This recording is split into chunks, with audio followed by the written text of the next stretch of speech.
I am a part of that webinar series. And I thank the management, the institute, and Dr. Logaraj and his team, and Dr. Balaji for invited me as a guest speaker to deliver my talk on the very interesting topic, and perhaps it's an interesting field and my passionate field too. Thank you to the team. So today's topic is given to me is on need for effective mentorship program. This word mentorship, we all are coming across very frequently, and we are all now getting familiar into it with the implementation of the CBME curriculum in medical sciences.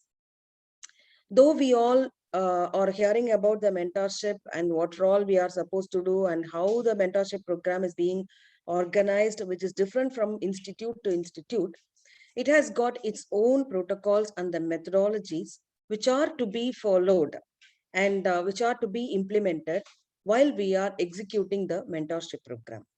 So with this short introduction, let us just go into the journey of the today's session, Effective Mentorship Program. So I just want to share a small story from our epic, which will say how the mentorship is important in everyone's life. We all know Hanuman, who is a very naughty person in his childhood. He used to play with a rishi when he was teaching and when he was in tapas. The little Hanuman used to irritate that rishi and used to play with that rishi.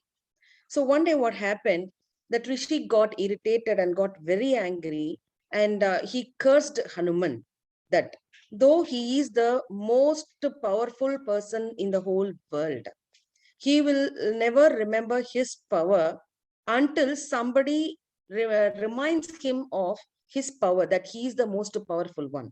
Until then, Hanuman doesn't know he is such a powerful person. So that's the curse Hanuman got.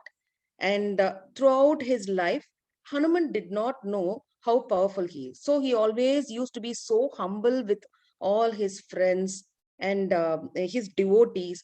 If some devotee is praying to Hanuman, just immediately he will sanction the demand given by the devotee. That's how he used to be in his life. And one day when Ravana abducted Sita and put her in Sri Lanka, all these the people of who belong to Rama, they went in search of Sita, and they finally found Sita is in abducted in Sri Lanka, and all these were staying. All the monkey gang were staying at the borders of Rameshwaram, and they were not. They didn't know how to save Sita from Sri Lanka. And when all they were discussing together, that time they all reminded of Hanuman that he is the only powerful person who can save Sita from Sri Lanka. Then they all gathered together and they went to Hanuman and they reminded him that he is the only powerful person who can cross the sea borders and he can reach Sri Lanka to save Sita. And then only Hanuman realized that he is the powerful person. And it is not that from that time Hanuman knows that he is the powerful person. Every time when his power need to be reminded, that time only he will realize he is the powerful person. So why we are going into this story?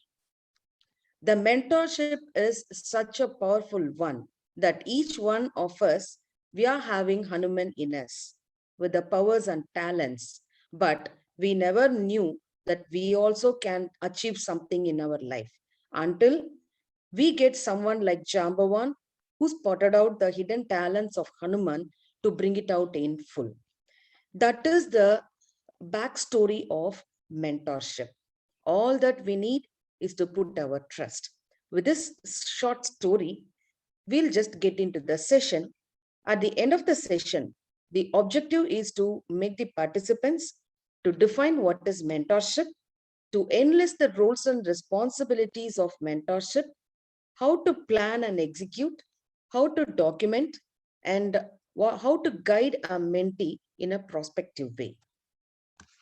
So we all have a question. Of course, we all now, all the institutes, we are all doing the quality programs, and under the quality programs, the mentorship is one such important criteria that has got a high score in the quality assessment. So what is a mentorship program? Why it is needed? Who can be a mentor? And what a mentor do? What a mentor gains? Whether it is mandatory or optional. These are all the pricking questions in our mind. Here we have an answer for every question. Why there is a mentorship? We all come across so many flashing newses on televisions and the social media about the suicides and the attempt to suicide themselves, and so many other unpleasant things we are hearing through the social media. And what is the reason for all these things? If you see, they all lack a proper mentor in their life.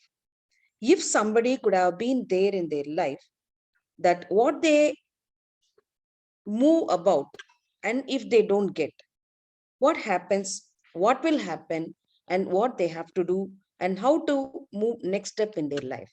All these things can be done by a mentor, failing which only these people, they commit with the unwanted things and the unpleasant things in their life, and they lose their life.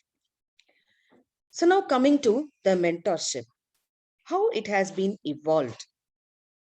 When you see into the 6th, 7th BC eras, there was a poet in Greek called Homer who made a poem, the Odyssey. In that poem, he mentioned about this mentorship. So the mentorship is not a new one for us, which has been existing from BC's centuries, 6, 7 centuries itself, it was existing. In that story, Homer has mentioned in the poem of the Odyssey, Homer, the poet, he mentioned about a character who is a king, who was a king of Ithaca, and he had a son, Telemachus.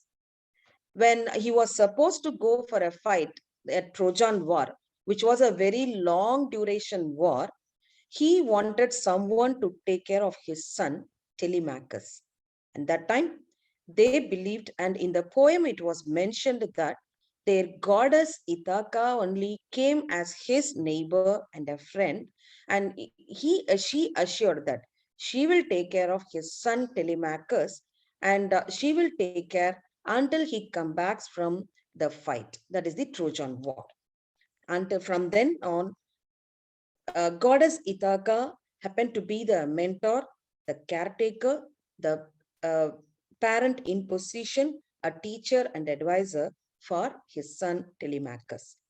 And that way, goddess Ithaca has become a mentor to Telemachus, son of the king of Ithaca.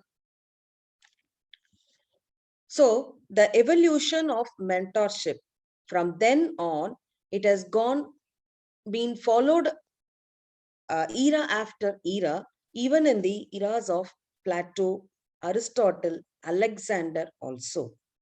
What is a mentorship program? A mentorship program is not just a simple meeting of a teacher and a student, or a learner and a teacher. It's a formal program, a structured one where one-to-one relationship is developed in a workplace or in an organization or in an academic setting. A well-functioning mentorship program, it requires an extensive dedicated planning, strategies, and documentations and sharing. What happened in the olden days and what is happening in the recent days? In the olden days, the mentees, they choose their mentor and they got groomed under them for several years before they come to throne or they come to the power. Gone are those days, and mentorship was not that sound in late 80s or even up to 2000 century, means this present 2000. In recent decades, with the evolution of competency-based curriculum and an updated curriculum in all the other health science field, the word mentorship has slowly evolved and it started playing a major role in the curriculum. And I'm not sure whether I'm right or wrong. In many places, it has been done on a documentation and effective mentorship. If you see, it happens close to about 25 to 30% in the institutions because the proper planning is not there, proper strategies are not applied, there is no proper training for the mentors. So what happens? The mentorship program is being implemented in every institute, but it's being done on a paperwork, and the effective mentorship happens only very few people. Who can be a mentor? So now we know what is a mentorship, from when it has evolved, and why they are doing that one. Now, who can be a mentor? So mentorship doesn't mean that only the faculties in the academic institutions can do the mentorship program. A mentorship program can be done at any place, between any people, or it could be done to a recruiter and the employee. So a mentor can be a religious leader. He could be a family friend or your relative or your neighbor, or he could be a counselor or anyone. A mentor who is properly following the strategies and the responsibilities and the role of a mentor in the proper place, definitely the mentorship program will be a successful one. How to implement the mentorship program and what are all the steps to be followed in a mentorship? So in a mentorship, there are some principles, some techniques, and there are some types of mentorship. What are all the different stages? And what is the quality of a mentor? What are his roles and responsibilities? One by one, we'll just see into it. First, the principles of mentorship. The main principle of mentoring is to focus on the need of the mentee. So it is not that just assigning a student to a teacher. First, we should focus on what is needed for the mentee, what is expected from the mentor, and what is the outcome expected at the end of the mentorship program. And there should be a demonstrable perseverance of the mentor. They should give themselves devotedly, or they should have an involvement in the mentorship program. And at least to some extent, those who are involved into this mentorship program, who wants to be the mentor, they should have a passion towards the mentorship program. It is not that, and it should not happen in the way that it is being forced on someone to do the mentorship. And the mentor, most importantly, he should act as a role model for the mentee. So just calling a mentee, just advising them and asking them what has happened and what you want and all will not be enough in a mentor program. The mentor should be a role model. What are the three strategies of the mentorship? The three A's of a mentorship, if you see, we should have an active listening to the mentee. We should be available at the time of need by the mentee. And we should analyze the issues which are being discussed with the mentee. So active listening means calling the mentee and just talking to the mentee and advising them in a swift and finishing of the program is not that one. We should interact with the mentee in such a way. We should listen to them carefully what they are telling and what they have come to you, for what solution they have come to you. After listening to them, we should analyze what has been discussed and what best solution you can give them, that you can analyze the issue and deliver them a good solution for them. And availability, in the sense, it is not that all 24 hours we have to be available for them. When there is a need for them, when there is an emergency for them, you can have a one-to-one interaction. Otherwise, you can do a structured meeting for the mentorship program. What are the techniques to be followed in a mentorship? In a mentorship, we have 5 different types of techniques. There are so many other techniques are also there. The major 5 techniques in a mentorship, if you see, just you show the goal, what is to be achieved by the mentee. And how to achieve it, you have to travel along with them. Just giving them a goal and asking them to do certain activities. And at the end, if you just go and look for the outcome, will not be enough. We have to go along with them. We have to travel with them. We have to support them in achieving that goal. And in between, wherever we need to push them up with our boosting words, with our encouraging words, we act as a catalyst and help them in achieving that goal. So the techniques in mentorship, if you see, you have to sow the goal, you have to travel along with them, that is accompanying, and what is achieved at the end is the harvesting, and you show them how they have been groomed from the beginning till the end. Coming to the types of mentorship, there are so many types of mentorship, and that the commonly followed mentorship, if you see, there are 3 types of basic mentorship: the traditional one, group one, and a peer mentorship.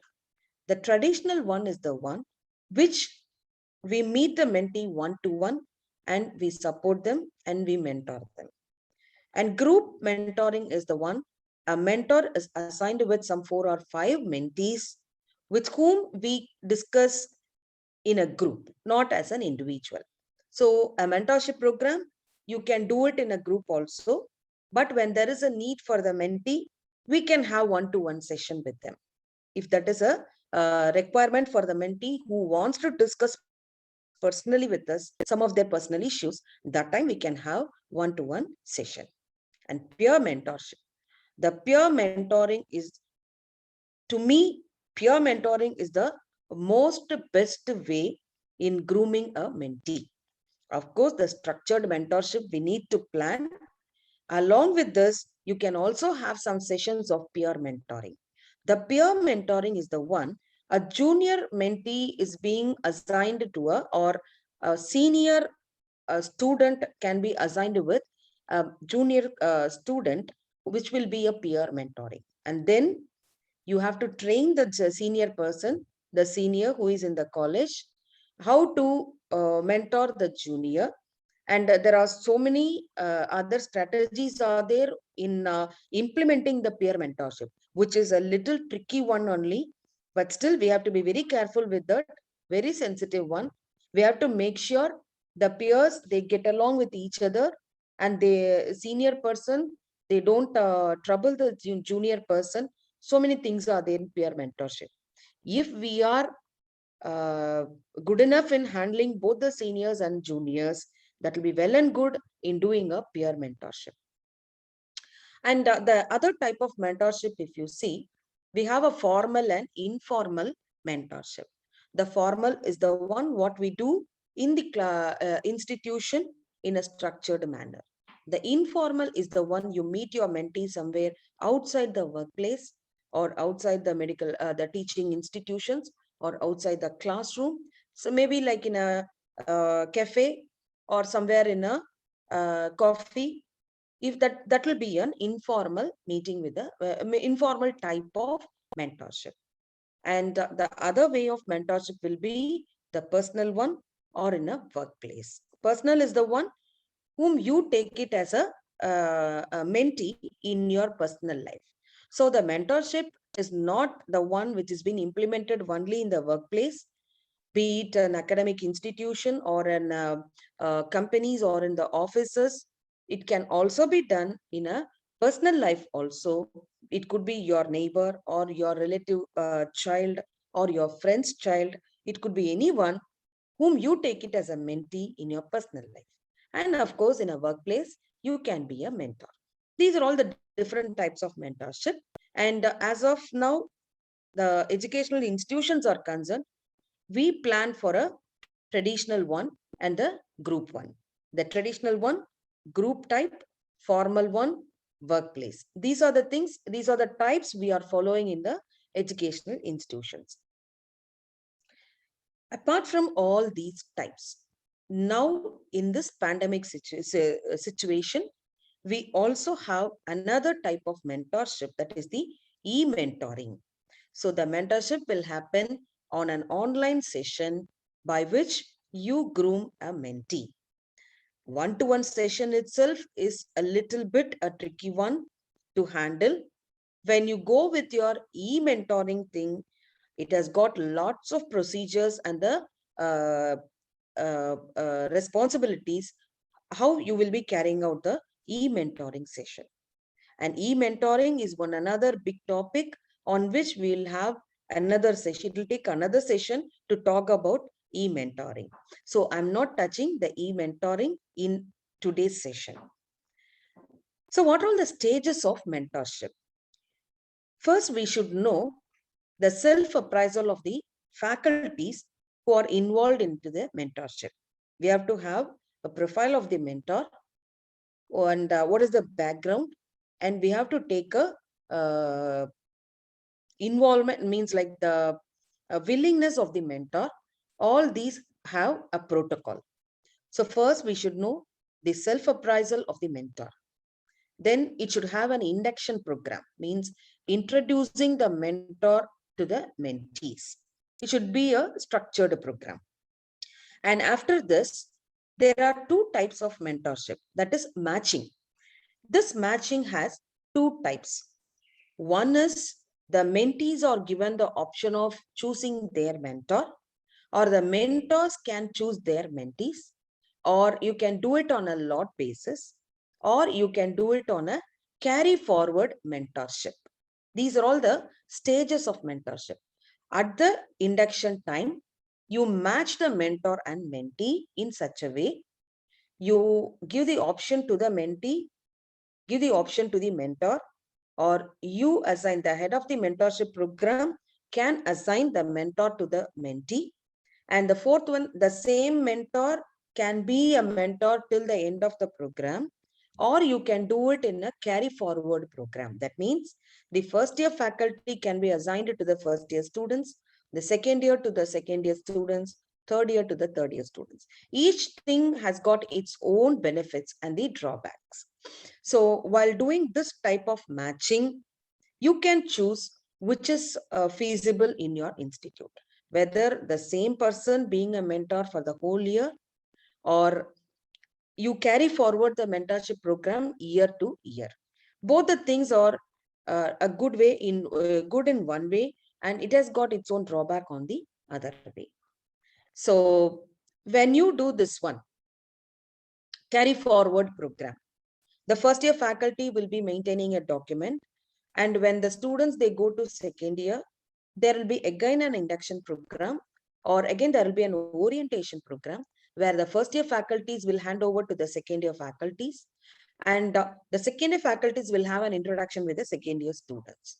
That's how you can go on with your mentorship program. Or else in first year itself, or the first year students to final year students, all faculties will be gathered and all the students will be assigned to one faculty.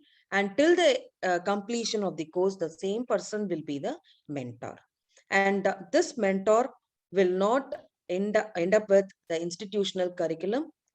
Beyond institution also, if the rapport is good between the mentor and the mentee, that will continue till their life. And the appraisal is most important in a mentorship program. There must be a feedback from the students, and there must be a self-appraisal from the mentor. There must be a feedback from the mentor. All these three things together will give an appraisal for the faculty or the mentor who is involved in the program. And the closure of the program, it can be, as I said, the carry forward program. The closure will be at the end of the first year or at the end of the year. Or if it is a continuous program you're doing, you can do it at the end of the curriculum or end of the course. So these are all the different stages of mentorship. And you can choose which type of mentorship you want to follow and implement in your institution. So after implementing all these things, what is the qualities expected from a mentor? The mentor Most importantly, they should be able to be communicated easily, and they should be accessible easily by the mentee. And the second important character or the quality of a mentor, if you see, they should have a mutual respect and the trust. The confidentiality has to be maintained by the mentor. When the mentee comes to them, they will be sharing with them so many things. If they get along with each other, then the mentee will feel very comfortable with the mentor, and they will start sharing their personal things and all. Every personal thing for which they need a solution or a support for them, that they will discuss with the mentor. In that case, the mentor should be able to maintain a confidentiality, unless and otherwise it has to be disclosed to the higher authorities. If there is something serious going on with the mentee, for example, if the mentee is into a depression, and many a times the people, they may not show outside their depression. They will be very calm, they'll be very quiet, and they'll not be participative, and they will not open it out even to their friends.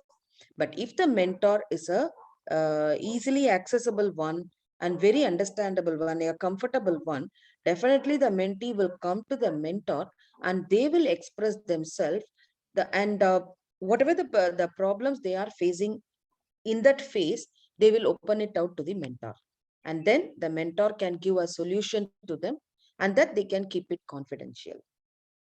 Supposing if it is going too bad with their psychological aspect and it is affecting their mental stability, in that case, the mentor can refer the mentee very personally, confidentially, to a psychiatrist or a psychologist. In that way, the mentor can disclose the secrets of the mentee, or otherwise they can maintain the secrets very confidential. And most importantly, a mentor should be a role model. For example, if a boy has been assigned to a male mentor, the male mentor is now advising the mentee for all the other things, whatever he has to follow in his life, everything and all. And the other side, if the mentor goes and smokes, there is no point in advising the mentee. There is no point in giving the guidance to the mentee that he should not smoke. So when we are to be a mentor, we should be a role model to the mentee. In all our life, if we think you go back, definitely you will have one person in your life whom you have taken it as a role model, be it your personal life, be it your academic life. If you think, without your knowledge, unknowingly, you would have imbibed some characters of the person whom you have taken them as a role model. Even without your knowledge, you would have taken them as your role model. So everyone in our life, every one of us in our lives, we have a person as a role model. And personally, if you say to me, my role model in my personal life is my father. How to be a dedicated person in a profession, and how to be sincere and honest in your profession, I learned from my father. And in my professional life, if you ask, my role model is my first professor in my first profession at PSG Institute of Medical Sciences, Coimbatore. I had my HOD who was he was then HOD for PSG Institute Department of Anatomy, from whom I learned so many things to be, and I took him without my knowledge as my role model. And after several years, when I thought of uh, from whom I have taken the qualities of being a teacher, being a passionate teacher, and very few years before only I could make it out that he was my role model. So that's how, if you just think over back, definitely you all have a person in your life as a role model whom you have taken without your knowledge.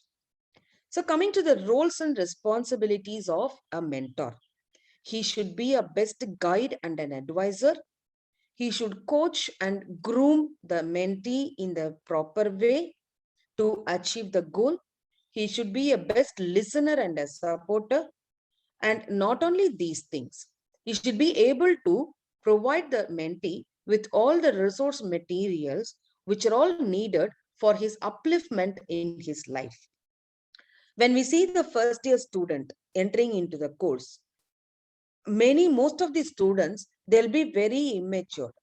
They'll be very kiddish. And if you see the same person after 5 years when he was doing an internship, you could have make out a very big difference in that same student. And many a times we would surprise at them, like how come this guy has transformed into such a matured person? Okay. So that is how the transformation of a person occurs from the year 1 to year 5. So if they have a proper person in their life, definitely in this duration of 5 years, they can be groomed very well to excel in their career and lifelong also. So how it can be achieved, if you see, we can support them with all the resource materials that are needed at times in their growth. And not necessarily a mentor need to be a very excellent person, a very prominent person, or a very eminent person. A simple person with the good qualities and the passion towards the mentorship can be a best mentor. So now the responsibilities. What are all the responsibilities? If you see, the mentor should be able to arrange the timely meetings. They should maintain the proper records of the meetings. They should maintain the confidentiality. At times, at frequent intervals, the mentor should give a regular feedback. And all these things will not be enough. The mentor should frequently attend the mentorship programs for through which they can update themselves with the current existing happenings in the mentorship. And I was doing this mentorship program since 2000, probably around 2000, 2002 and all. But that time there was no such protocol or a structured program for mentorship. Even we also, we all had in the past days in our career, out of 100 or 50 students, some 5 or 6 students, they come to us. Those who get along with us, if the frequency works out between the student and us, they come to us so many times with their personal problems and they discuss with us and they'll ask us what to do, madam. So that time we used to advise them, we used to guide them, and we used to support them, all those things and all. So unknowingly, we all were doing this mentorship program. Now it has become come into a structured manner through which we are supposed to plan the mentorship program. That's it. So what is the current happenings in the mentorship field? If you attend some programs or the trainings or the workshops, we can update ourselves. So these are all the responsibilities. So what is the right of a mentor? So just because we are assigned with a mentee, that doesn't mean we have to oblige to the mentee whatever they demand, whatever they want. It is not that. A mentor and a mentee, they have got their own rights. So if you see to the rights of a mentor, the mentors are to be treated respectively. They should be treated with respect. And where they have to be given an importance, where they have to be given an importance for their thoughts, it has to be there. And they can have their own freedom of setting their schedule in an academic environment or in the personal environment.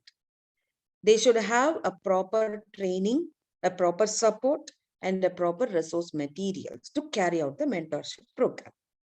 A mentor can decline their assigned work anytime if they are not comfortable with the mentee or if they are not able to carry out the mentorship program.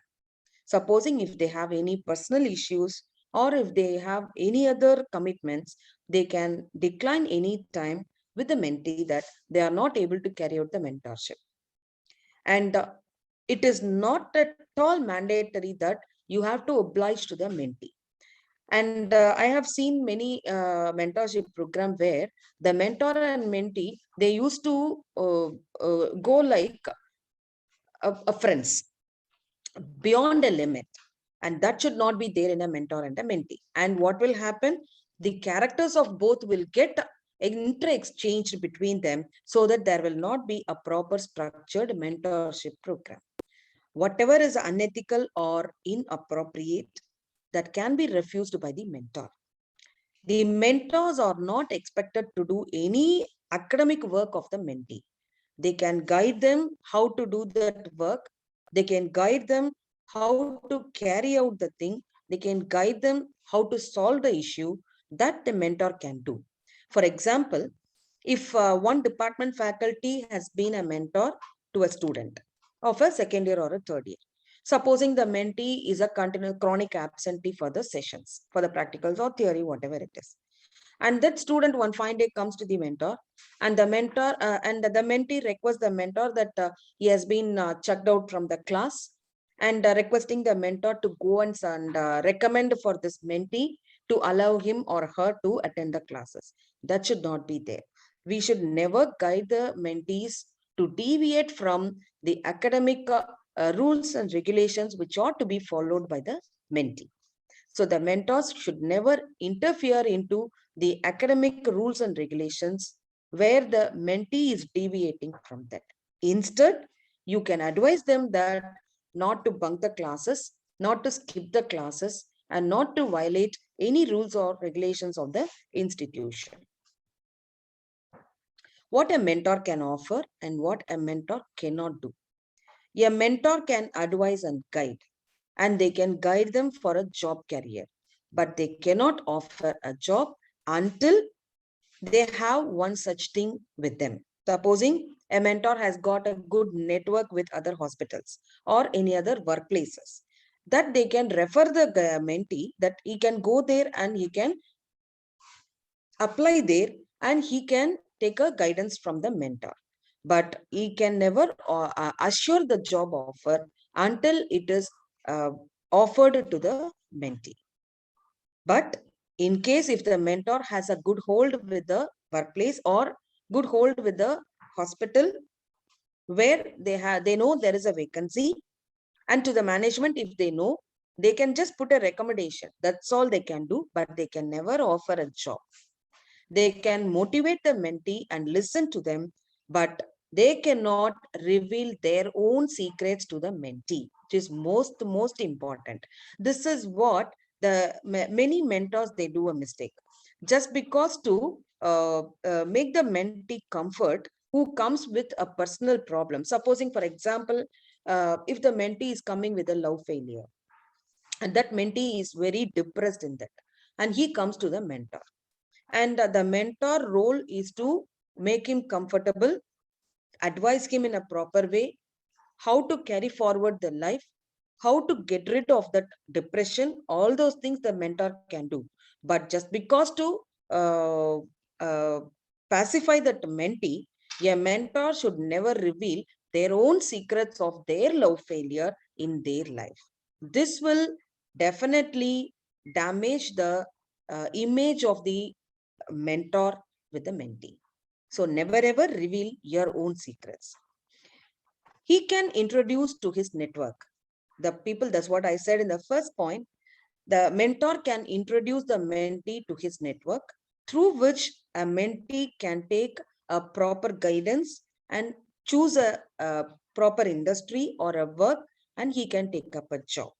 But he can never guarantee that particular person can assure him a job.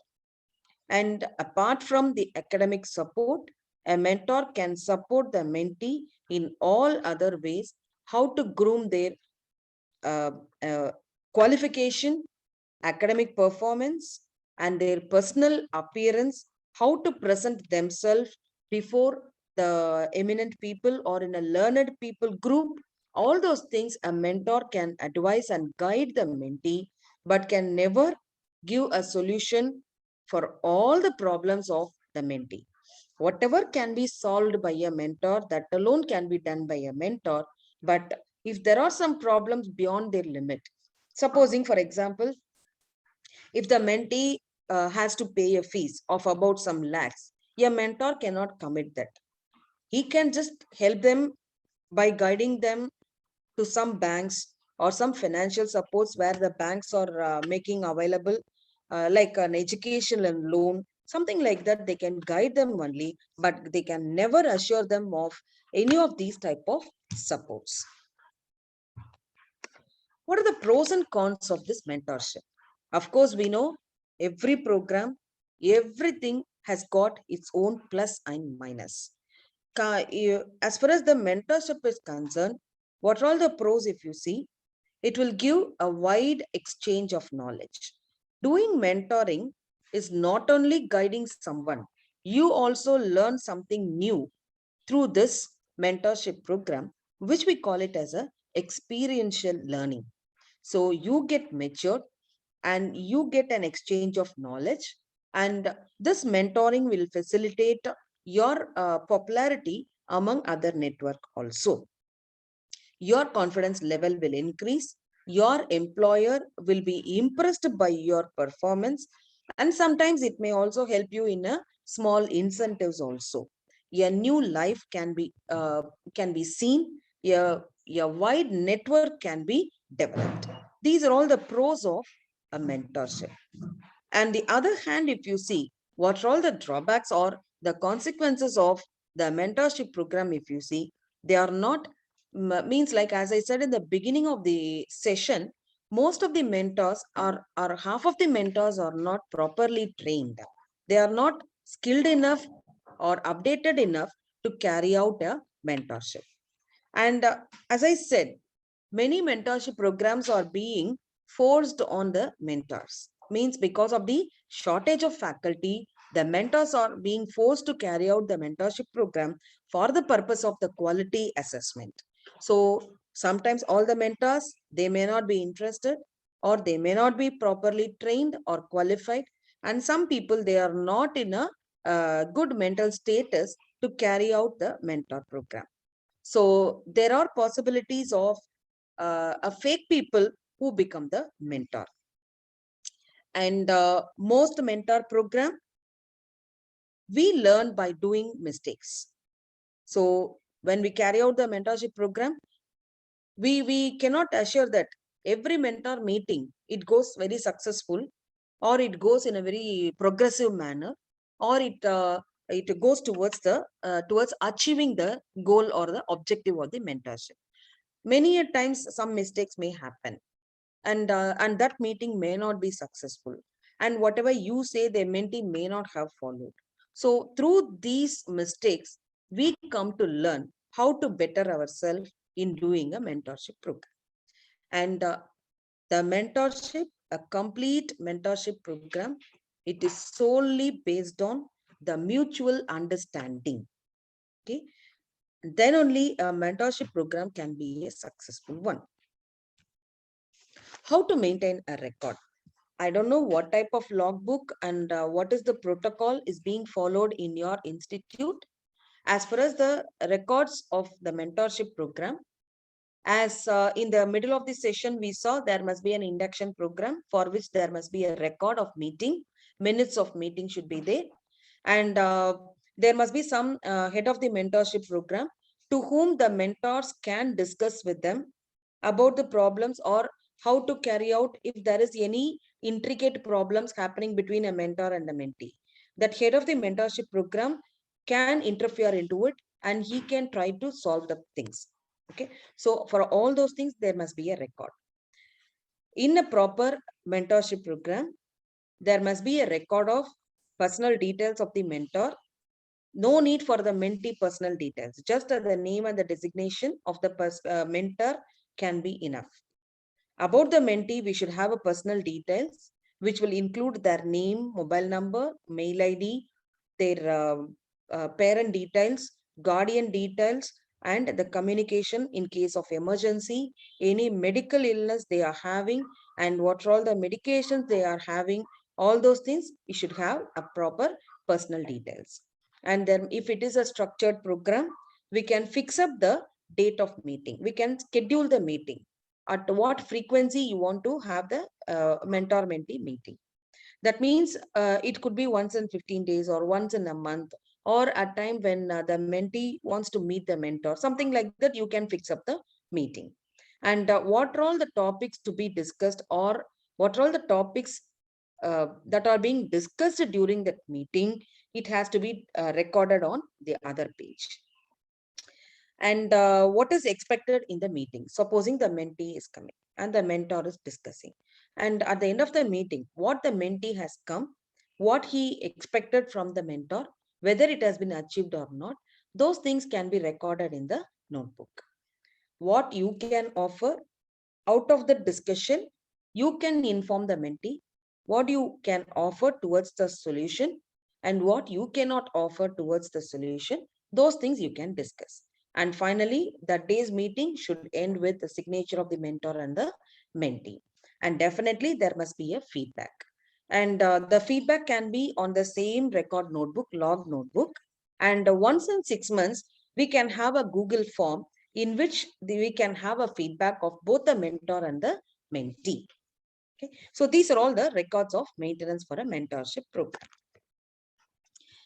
In the middle of the program, at any point of time, a mentor can break up from the association, and vice versa, a mentee can break up from the association. Supposing if the mentor is not comfortable with the mentee, they can inform the head of the mentorship program, and they can get relieved off from the mentorship. And same thing can happen with the mentee also.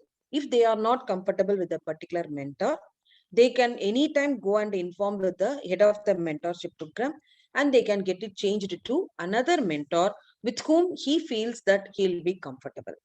And throughout this program, the feedback is the one which is most important, which is the key point for the assurance of the quality of the mentorship program. Feedback is the one which will assure, which will say that you have done the mentorship program very successful. So how to give an feedback? This is the feedback by the mentor towards the mentee. And I have not touched anything from the perspective of the mentee. The whole session, I'm just focusing only on the mentor aspect. And mentee aspect, it needs another session to talk about the roles and responsibilities of a mentee, and all those things are a different entity. So as far as the feedback is concerned, from the mentor aspect, it should be a supportive one.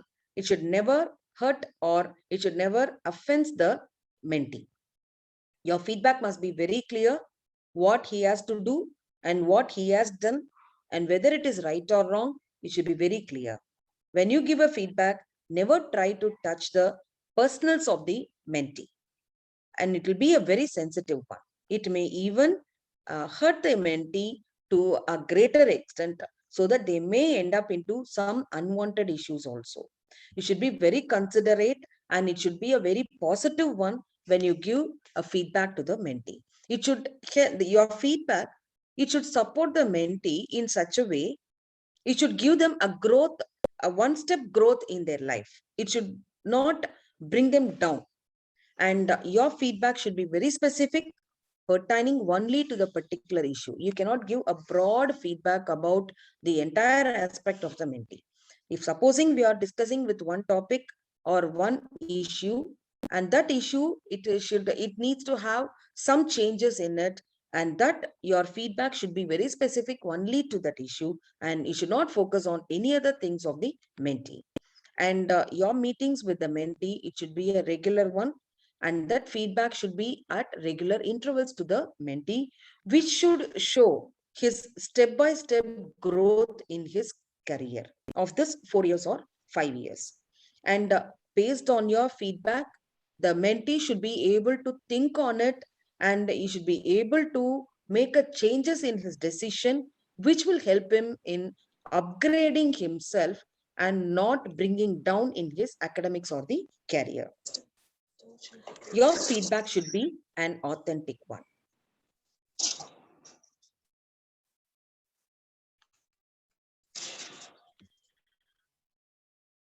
I some secrets of being an effective mentor. If you want to be, so now we understood the entire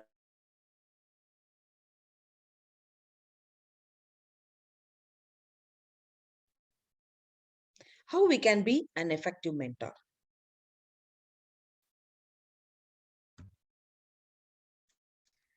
The secrets behind being an effective mentor, you should be active and patient listening. You should first build a trust with the mentee. You should always encourage the mentee. First, identify the goals and what is the outcome expected from the mentorship program and from the mentee. Based on that, you just plan it. All your planning should be first, you set a goal, and from the goal, you retrospectively come back to the program and how you can plan the program. On that basis, if you plan your mentorship, and you will be an effective mentor, and you help the mentee in developing their capabilities, and you give a positive feedback which will support the mentee to grow in a bigger way. And you should always be an inspiring person to the mentee, and you should be a role model. You always should be an open book to the mentee, or open person. At any time the mentee can approach you, means like you should be an accessible one and approachable one.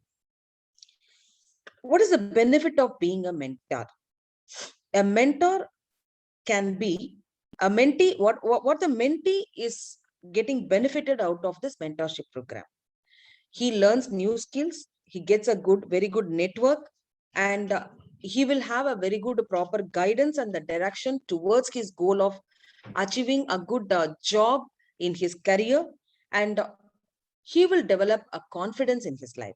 And being a mentor, which we have seen already, you will have an academic growth, you will have a very good wide network with new and different people, and you can it will help you have a capacity building, and in some the employer will build a good trust and an impression about your performance, and it may help to some extent with your incentives also.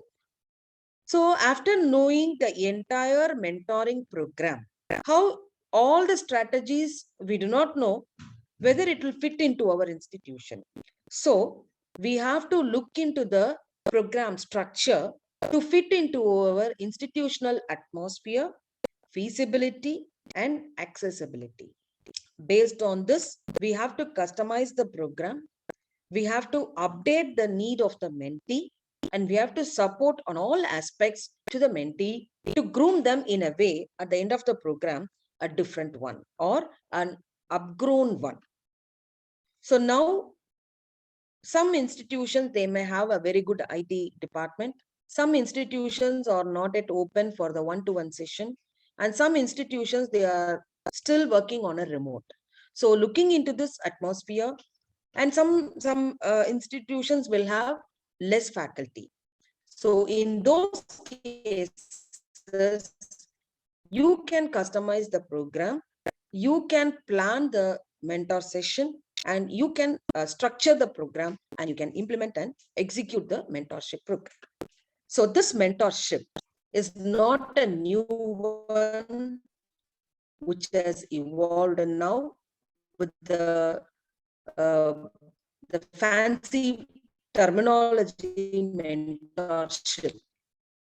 It has been there even from the epic eras. Krishna happened to be a mentor to Arjuna. And in the recent days, if you see, the mentorship is happening in so many decades and the eras and the periods. And in the recent periods, if you see, we have so many top mentors in the world. And I could not mention all those mentors. I'm just highlighting only very few. And many of us would not know that Gopalakrishna Gokhale was a mentor for Mahatma Gandhi. And Steve Jobs happened to be a mentor for Mark Zuckerberg. Mark Zuckerberg is the Facebook owner, and he has been mentored by Steve Jobs. And same with the Warren Buffett for Bill Gates. Warren Buffett is the one topmost business person in America, and Bill Gates is another millionaire in the world. And Warren Buffett is the one who mentored Bill Gates. And the same with Mother Teresa. and she had Dr. Michael as her mentor. And of course, in our cricket field, there are so many mentors are there, in which the Sachin and Sehwag duo was the famous one, and Sehwag was groomed by Sachin. And what will be you? After this entire session, if one could do a very good mentorship and implement and execute the structured program of mentorship, definitely that is the success of this today's program. And with these words, I would like to conclude my session. And once again, I thank the entire team of Dr. Balaji, Dr. Ilango, and all other people involved in this program session. And I thank the management and the dean for giving me this opportunity of sharing my knowledge and experience in mentoring, in mentorship program. Thank you one and all. If you have